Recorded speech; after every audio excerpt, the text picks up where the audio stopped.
প্রতিযোগিতা দিয়ে আগুনের মধ্যে এসে পড়ে পুড়ে আর মরে। নবীজি বলেন, আমিও তোমাদের কোমর ধরে ধরে জাহান্নাম থেকে টেনে আনি, জাহান্নামের দিক থেকে টেনে আনি, কিন্তু তোমরা আমার হাত থেকে ছুটে পুনরায় জাহান্নামের দিকে ধাবিত হয়ে যাও। শুধু তাই না, রাসূলুল্লাহ সাল্লাল্লাহু আলাইহি ওয়াসাল্লামের উম্মতের প্রতি কত দরদ।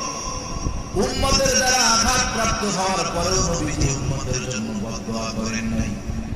রাসূল আকরাম সাল্লাল্লাহু আলাইহি ওয়াসাল্লাম যখন মক্কা থেকে তিনি তায়েফে চলে গেলেন, মক্কার মানুষ নবীজির কথা মানে না, দ্বীনের দাওয়াত দেওয়ার জন্য চলে গেলেন তায়েফে।